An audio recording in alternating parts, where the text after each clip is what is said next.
is going to be a long one, but maybe we can cut it down a little bit. I might use AI to do some of the editing of these longer sections. Right. I already wrote this. Right. Okay. So, like, who cares if I have AI chop it down a little bit? That's a good point. It's just like, we're not letting AI write for us. No. No. I mean, but if I would like AIs, and sometimes it's like really shitty advice. Sure. But it's no shittier than like if you ask a friend, hey, edit this down for me. Mm-hmm. Like, how would you edit this down? I mean, it's just to look at it as an option. I like the fact that we're not making excuses. Let's just do it. Emmeline does her morning routine day after day. We see her crops grow. She plays old videos of her family. She cuts her hair a little shorter. Different vegetables for dinner. Maintaining the ship. Working on Robbie. Emmeline types into the keyboard. Playback cosmic anomalies. The entire ship is filled with a colorful galaxy with a tiny version of her ship moving through the majesty. She walks up to the ship like a titan and traces its path with her finger flying through the cosmos. Oh my God. No, I like that. You don't like that? Oh God. Walks up to the ship like a titan. That's cool. Really? Yeah. Walks up to what ship? She's walking up to the wall and pointing at the ship and it tracing. Says the entire ship is filled with a colorful galaxy. Right, exactly. Like it's all around her. So it's all projected around her. Yeah, projected around her. And then she sees her ship and then she's like, right. Oh, so she cool walks visual. up to the virtual ship. Right, virtual ship. Like a titan. No. No, fuck that. What does that even mean? She's going to walk up there. What's she going to walk like a titan? Like a big fucking giant statue? That's dumb. And traces its path. You probably wrote that, babe. No, I most certainly did not write that. I know for a fact I did not write that. All right, fair enough. With her finger flying. Okay, with her finger. Okay, let's stop this. If you want to write poetry, do that. Okay? It's a movie. How do you show that on screen? You're going to tell the actress, okay, so walk up to it like a titan. Interior ship cockpit. Emmeline is sitting in front of a microphone as the computer that types should say space. Okay. We've been saying space. Okay. Well, I'm assuming it's space. We're in space. Yeah, I know, but we'll just keep the headings That's the right. same. Sitting in front of a microphone as the computer types everything that she says. Emmeline. I like bears. Not as much as robots, and I've never heard of a robot bear. A bear is a mammal on... Why are we talking about this? She's like sending messages to the aliens. I hate that. What do you mean you hate that? Well, that was the concept that we came up with. How would they know about robots? It's all about making a personal connection, and she's also using it as a diary. Well, not as much as robots, comma, which I've told you about before. I've never heard of a robot bear. A bear is a mammal on the earth who's covered in fur. I know who wrote this because there's no conjunctive words. They are sometimes named after the color of that fur. Brown or black. Brown bear, black bear. We used to have polar bears. They were white and lived in our Arctic. There are also pandas and koalas and sun bears and speckled bears and sloth bears are scary. Spectacled bears. Spectacled. Yeah, it's speckled. Spectacled. Yeah, that's spelled right. No. It's speckled. Speckled bears. Speckled. Yeah, see, it's saying like spectacled, like they're wearing glasses. Speckled bears. Yeah, and sloth bears are scary. Have you seen videos of sloth bears? Fuck. And pandas and Kodiak. Well, we already said pandas and koalas and sun bears. Yeah. No. This is repeating. There are also pandas and koalas and sun bears and speckled bears and sloth bears and pandas and Kodiak bears.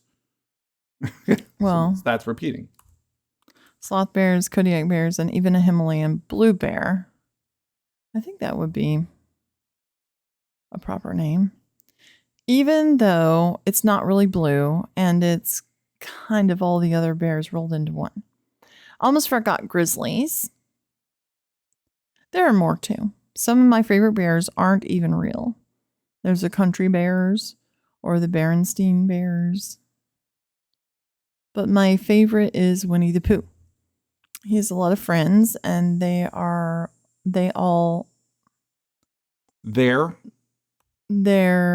kind of sad in different ways, but Pooh, as he's called, just wants to eat honey and have a nice day. There's also Tigger, but I will tell you about him when I tell you about cats. If bears sound like something you would like to see, then please come to Earth or just communicate with me. I don't know how many bears are around anymore, but we have zoos, which are kind of prisons for animals. And we could show you videos, of course. Send to Robbie. That will pique their interest. Okay, so do you like that? Okay, yeah, I'm okayer with it. Okay. I mean, it's just a weird little thing she does. Yes. You know. Yes. The computer screen reports unable to send message. Emmeline. Diagnostic on Vox. Computer. Communications array unresponsive. Unable to send message at this time. Why is that down here? Should I go? Computer. No. Sorry, I can't do that. Working. Oh, wait. That's computer. That's his line. Yeah, that's what the computer is saying. Oh, okay. That's not a scene heading. That's a character. Yes. Okay. Because this is all messed up. Oh, I get you. Okay. This is all scene heading instead of dialogue. Are you saying and that character. are you saying that I wrote this? No, I'm just saying I probably did.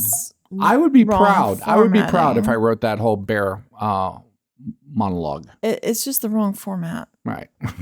Because I didn't understand what was happening. Computer, unable to send that. Recommendations on repair, and this is computer dialogue. Talking again. No, this is character computer. Right. Mm-hmm. And then this is dialogue. Which is a dialogue that you're reading, or is it dialogue that the computer is saying? She said on Vox. Okay, so it'll be computer. No, it's not like that. Recommendations on... Oh, okay. Hold on. Did you say recommendations on repair? Computer. No recommendations. Exterior damage communications cannot be restored within warp bubble. Uh-oh. We have a problem. Find the problem, fix the problem, move on. Find the problem, fix the problem, move on. Find the problem, fix the problem, move on. Exterior damage, unable to send communications. Not within warp bubble. Robbie comes over. Do a timeline search for keywords communication, warp bubble, dark fluid, time dilation, space scrape. Robbie projects a computer screen with the number of listings for each word. Play 002. A video comes up of Grace and Jeffrey. Grace. Communication is very important in me. Even if you don't understand what someone is saying, you don't relate, sometimes you have to pretend like you do. Emmeline. Robbie, recalibrate files to only include 6 years at Origian. That's really cool that you could just play that. I know, isn't it? Isn't that fun? Robbie shows a new screen with different numbers of files. Emmeline looks at the files. She sees one that includes several of her search terms. Emmeline. Play file 1165. Can I have this? Can I have one of these Robbie dogs that does all this shit for me? Robbie plays... Well, she built it, so, you know. Uh-oh, there's a double A. Robbie plays a classroom lecture. During the lecture, VR images are used as animations of the scientific explanation. Yes, I remember writing this. I pretty much just took this like verbatim. Okay, from so something. this is probably something we could cut down. Yes. Okay, so... Okay, we're going to try our AI here. We're going to try AI and see what it says. Zing, zing, a zing. Why? All right. Okay. Yeah, lose it. Screw you. See, this is the problem with AI. That right there. Right. Never around when you need it. The Alcubierre warp drive, or Alcubierre metric tensor, is based on a solution of Einstein's field equations and general relativity as purposed by theoretical physicist Miguel Alcubierre, by which a spacecraft could achieve apparent faster than light travel if a configurable energy density field lower than that of the vacuum, that is, negative mass, could be created. Than that of vacuum. Oh, that's... Wait, that doesn't... A configurable energy density field lower than that of vacuum. That of vacuum, that is. A vacuum, that is. is. Okay, because I was like, huh? Right. That is. Negative mass could be created. Rather than exceeding the speed of light within a local reference frame, a spacecraft would traverse distances by contracting space in front of it and expanding space behind it, resulting in effective faster-than-light travel. Objects cannot accelerate to the speed of light within normal space-time. Instead, the Alcubierre drive shifts space around an object so that the object would arrive at its destination faster than light would in normal space without breaking any physical laws. Right. I think this is very much kind of like in Dune when they are talking about folding space. Well, I mean, this is what warp bubble technology is. Right. This is just real. Playfile 5785. The astrophysicist Jamie Farnes from the University of Oxford proposed the theory that it unifies dark energy and dark matter into a single dark fluid, which were tested in 2030. I didn't know we were going to do dark fluids and dark matter. Farnes found that Albert Einstein had explored the idea of gravitationally repulsive negative masses while developing the equations of general relativity, an idea that leads to a beautiful hypothesis where the cosmos has equal amounts of positive and negative qualities. Farnes' theory relies on negative masses that be... Well, see, that's fucked up. Yeah, that's messed up. Oh, my God. More dialogue. Well, it's just, yeah. Yeah. Yeah. Oh, my God. How far is this going to be hosed, though? Right there, yeah, up to that point. Yay. Dialogue. Why is it not dialogue? Farnes' theory relies on negative masses that behave identically to the physics of the Alcubierre drive, providing a natural solution for the current crisis in cosmology due to a time-variable Hubble parameter. Okay. Play file 1843. Teacher 3. A spaceship appropriately located with respect to the bubble trajectory could then choose to enter the bubble, rather like a passenger catching a passing trolley car.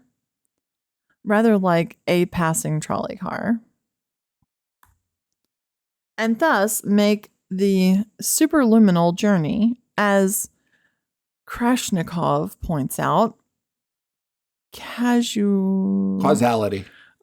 Causality considerations do not prevent the crew of a spaceship from arranging by their own actions to complete a round trip from Earth to a distant star and back in an arbitrary short time, as measured by clocks on Earth, by altering the metric along the path of their outbound trip. Next. Theoretically, we cannot be sure what kind of space you will encounter. The same way that air has mass, so does space. It's possible that you will encounter sections of space that will be heavier than other sections. Imagine a drive on a polluted day in a metropolitan city as opposed to a clean country road. As you accelerate through the heavier air, you experience a wearing down of the automobile microscopically. Traveling in a warp bubble, you may experience what we will call space scrape, a wearing down of external instruments. Theoretically, the bubble will contain the largest part of the effect. There not only is heavy space, but you could pass through ion fields, gold dust, and a million other things. Play Prime Video 999. Ian Solange, the most important thing I can say is never stop the ship. Never drop out of your warp bubble. The moment you stop, you're losing, let's say losing years and millions of miles. Every problem can be solved within the bubble. The bubble is life. Oh no. I think he would say it is imperative. It is imperative to give this mission the greatest chance of success that you never stop the ship. Emmeline, freeze program.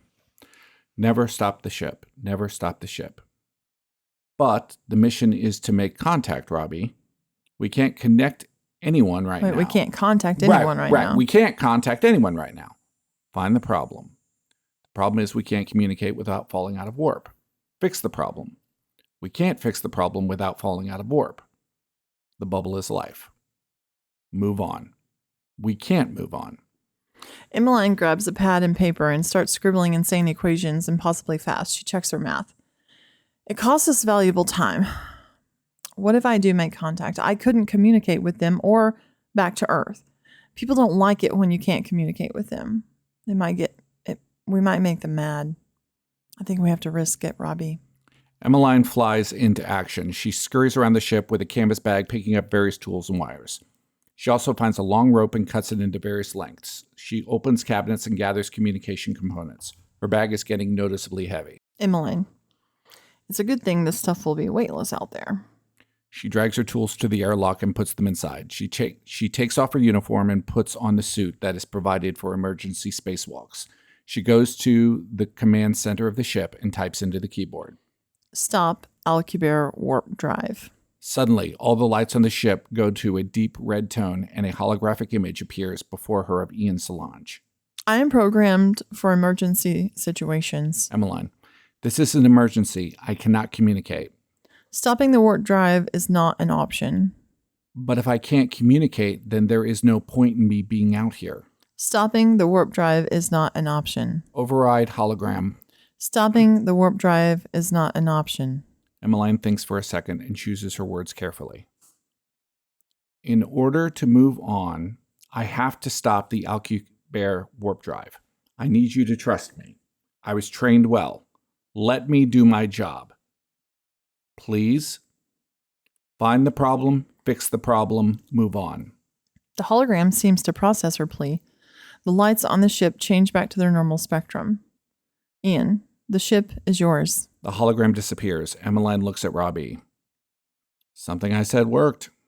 Emmeline powers down the drive and sets a timer for her repair. She runs to the airlock and unseals the door. She puts on her helmet and drags her tool belt to the outside hatch. She pushes the release and steps out into what seems like a fog bank. Okay, so that should be another scene. Okay. Yeah, like once she's going outside, that's another scene. Well, she powers down the warp drive. Okay. She runs to the airlock. That's another scene. That should be the beginning of another scene. I love that science. And It's like not junk science. It's real. It's not junk science. And we're going to have like basically this person standing there in the middle, of the room, this hologram, talking all this stuff. It's going to be a really cool scene. Yeah, I think it will. But I really like that Ian was trying to stop her. His hologram. Yeah, that was cool.